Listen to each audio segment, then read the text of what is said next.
These are definitely the most exciting racing games to talk about on Steam in January 2025. It's easy for games to be buried on this platform, with plenty of competition, sales, marketing, etc., all trying for your attention. It's difficult for quality games to get traction on this marketplace. So what hope does a game have when every company involved with them either no longer exists or don't acknowledge the game's existence?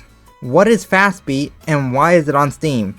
Diving into the first game, titled Fastbeat Loop Racer GT. The inspirations from Wangan Midnight are more than clear from the get-go. There are no licensed vehicles here though. Instead, you'll be treated to approximations of real-world vehicles. Be careful though, as this action will have consequences. You're stuck with whatever you pick for the rest of the game. I like a Lotus though, so I went for this, Elise. The game is centered around point-to-point highway battles, with you having to avoid traffic, make use of opponent's slipstream, and handling curveballs the road may throw at you. I appreciate that there is some life in these environments as you race, including a flight sim player,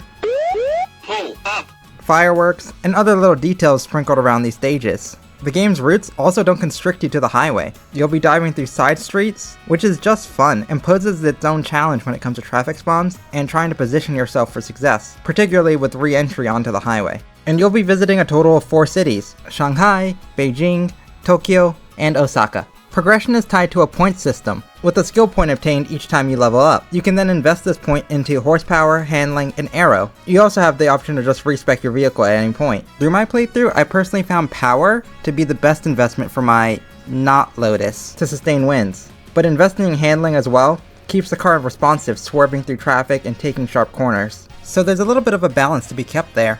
And while you have a choice in what performance upgrades you apply, visual upgrades are automatically given to you as you progress through the game, which may seem strange for a PC title. But Fastbeat is actually an arcade port. This sort of thing isn't actually unusual with racing games from the arcades. Not every game does this, but Loop Racer does. But it would be nice to at least be able to choose which part of your car gets upgraded.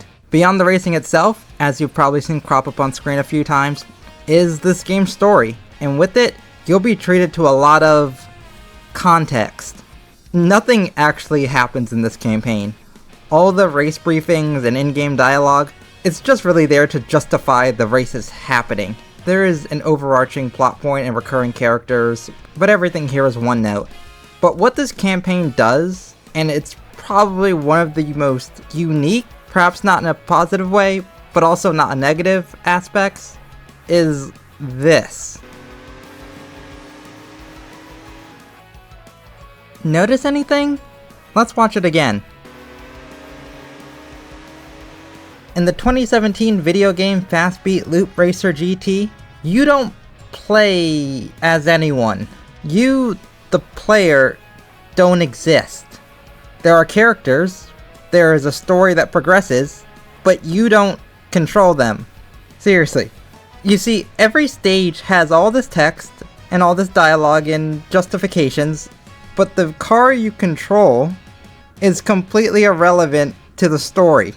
It doesn't exist. But weirder still, it makes the narrative not make any sense in some cases, as there can be a character who wins in the story, but if they cross the finish line first, you/they lose, because you, the person playing the game, didn't finish first, even though the character in the story was supposed to win, but in gameplay, you're supposed to win, even though you don't exist and aren't affecting the story.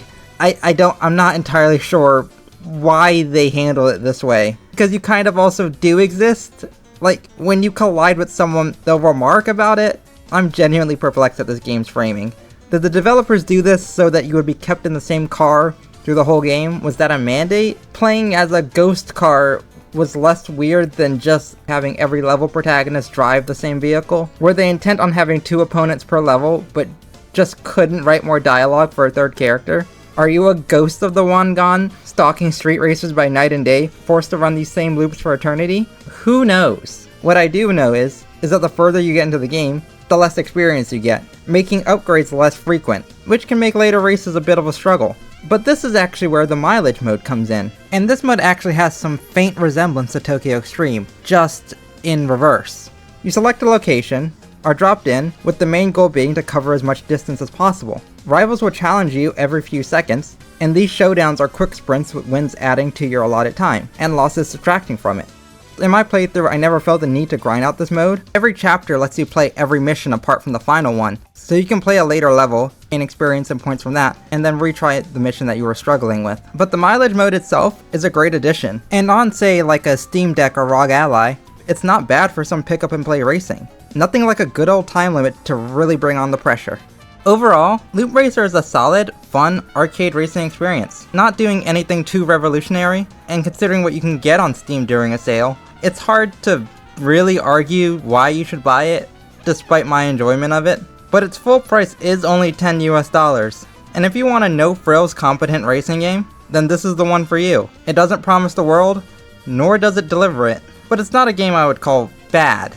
It knows what it wants to be, and delivers it with solid, responsive handling, with a large amount of tracks to pair. And I mentioned that this game actually originated from the arcades. And seemingly, enough people like myself enjoyed it that it would get a sequel, dubbed Fast Beat Battle Rider. Who needs 4 wheels when 2 are just as well? Battle Rider, like all good sequels, brings more on offer. More tracks, more progression, more graphics, more text. I personally really enjoy the visuals of this game. The original was fine, but I just love this shiny, contrasty, Xboxy, HDE look of Battle Rider. And yes, those are all technical terms. Hire me, Digital Foundry. On top of that, you're treated with some new visual effects, such as light trails, a new slipstream effect, which you'll see a lot more now, as there's a new splitting mechanic. Near misses by cars give you some extra speed, and squeezing between trucks gives you an even larger boost. Doing so, however, doesn't come without any risk, as hitting the trucks or cars will slow you down or knock you off your bike. And I found the traffic in Battle Rider to shift around a lot more than Fast Loop. Beyond that, well, as you would expect, the sequel is very similar to Loop Racer. You're still going to be stuck with whatever bike you choose at the start, and the only thing I know about bikes begins and ends with... Okay, side tangent time. When I wrote the previous sentence, I wanted to cut in a Kawasaki ad, where like there's a guy at a wedding, and he does a wheelie and shouts, Kawasaki!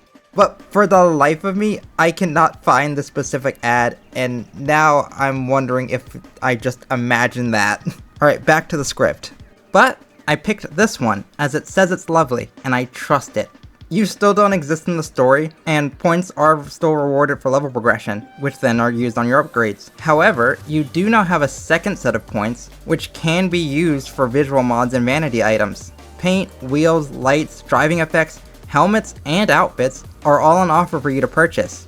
And going by the price of these items relative to how much you earn, unlocking everything will be a bit of a grind. To help possibly ease that grind are 2 new cities, Taipei and Xi'an, and they're welcome additions with a little more character. Just a little though.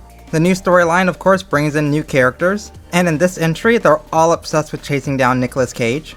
And further into the story, you'll even end up racing against cars. Again, except this time you're on a bike.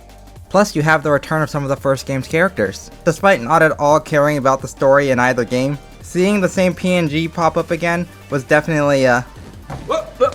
And revisiting familiar tracks on a bike does add new life to them, as you can't just power slide through the sharp corners, and collisions are actually a threat now. Unfortunately, this game's additional grind is paired with the removal of the mileage mode, meaning the only way to progress is to repeat story missions or grind out time trials. And repeating the story missions in Battle Rider is kind of worse compared to Loop Racer. You see, both games do have a noticeable degree of rubber banding, which seems to be tuned to keep rivals close to you. But in Battle Rider, it's far more aggressive, and racing feels a little too close when you're getting boosts while your opponents aren't, and yet they're still right on you, waiting for you to make a mistake and seizing victory from your hands in the final moment.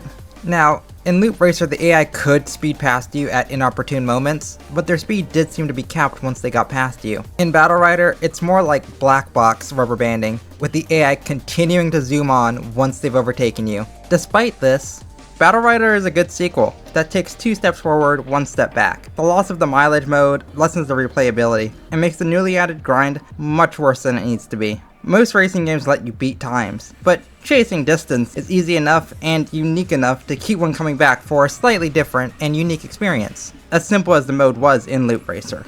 Now, having completed the Fast Beat duology, I feel thoroughly whelmed. I think that they're solid racing titles that accomplish no more than what would be expected of them. And that's okay. One could say that's why they're rotting in the depths of Steam, when better known and larger games are on the platform and frequently are on sale. But these games would probably have a better shot at relevance if the publishing situation wasn't so complex. You see, the Fastbeat games are 2 of 3 titles the developer Saint Fun would ever make. Video games were this company's side gig, and their day job was making stuff like this. If you try and go to their website today, it just doesn't exist. They seem to have closed their doors last year, based on the time of the last snapshot provided by the Wayback Machine. If you check the publisher, UFO Interactive, out on Steam, well, they've regenerated. Or maybe they bi-generated. Because despite the Steam link redirecting to Retroism, and the Retroism site having UFO Interactive titles on it, the UFO Interactive website still exists. And you would think they haven't done anything since 2017, and someone forgot to turn off autopay on the site hosting. But this website doesn't tell the whole truth, as this publisher has been active, re-releasing Freddy Fish games on the Nintendo Switch. You can't hide from me, corporation. Retroism, on the other hand, is a key shop like Fanatical or Green Man Gaming, except the newest game they sell is from 2023, at full price. Other legitimate key sites give you a discount for just showing up. Why buy from Retroism? Maybe their deals are really good? Oh, nothing on sale. But there are bundles. Hey, I get a copy of Shadow Ops Red Mercury with... Oh. The sequel's publishing situation is a little less confusing, I think. Both the publisher and developer are listed as Safari Games, who seem to be a support studio in Japan, having worked with Nintendo, Bamco, and other large companies. But they don't even mention Battle Rider on their website. Who owns this series? Who ported the first game? It was a decade old by the time of the Steam release, and there aren't any credits there. Were the original programmers at Saint Fun still working for the company? Was it Safari Games? Did they do both ports? Did they buy the rights to Fastbeat before Saint Fun shut? Or from UFO Games? This is confusing. Much like the campaign. But it's amazing how a company can own all the rights to a game and simply never release their titles on modern storefronts without pressure, or just delist them for seemingly no reason. Yet this cluster quadfecta managed to get both Fastbeat titles out on Steam, preventing them from being just lost to time. I'm happy this happened. Confused, but happy. Both titles are worth checking out on sale. They're responsive, quick, and simple fun, and again, competent in all they set out to do. And sometimes, that's all you need.